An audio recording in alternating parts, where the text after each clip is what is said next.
અગ્નિકાંડ કેસમાં એસઆઈટીની તપાસ પર હવે કોંગ્રેસના પ્રહાર કરવામાં આવ્યા છે। એસઆઈટી તપાસની સાથે પોલીસની ભૂમિકા સામે કોંગ્રેસ દ્વારા સવાલ ઉઠાવવામાં આવ્યા છે। કોંગ્રેસ નેતા મહેશ રાજપૂતે પોલીસની ભૂમિકાને શંકાસ્પદ ગણાવી છે। તો નવી એસઆઈટી એટલે એસીબીની અંદર પણ એસઆઈટીની રચના મહેશ રાજપૂતનું નિવેદન સામે આવ્યું છે। એસઆઈટીમાં સત્ય બહાર આવે તેવી અપેક્ષા તેવું કહેવામાં આવ્યું છે।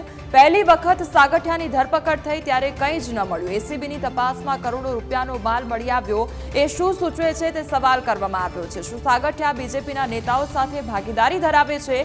બીજેપીના એક પણ નેતાઓનું નામ સામે કેમ ન આવ્યું તે સવાલ પણ ઉઠાવવામાં આવ્યો છે।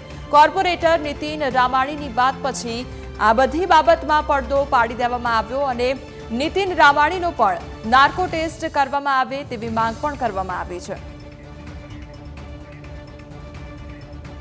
નવી હવે એસઆઈટી આવી, હવે એસીબીની અંદર પણ એસઆઈટીની જે રચના કરવામાં આવી અને બિપિન આહિર જેની નિમણૂક કરવામાં આવી છે ડાયરેક્ટરની એસીબીના, એની પાસે આપણે એવી અપેક્ષા રાખીએ કે સાચી હકીકત લઈ આવે। પ્રથમ જે શંકા છે રાજકોટ પોલીસ ડિપાર્ટમેન્ટ ઉપર કે રાજકોટ ડિપાર્ટમેન્ટે જ્યારે પહેલી વાર સાગઠિયાની ધરપકડ કરી અને ધરપકડ કરી એની ઓફિસ, એના ઘર બધામાં સર્ચ કરવામાં આવ્યું હતું, તો ત્યારે 22 કરોડનું સોનું કેમ ન પકડાયું?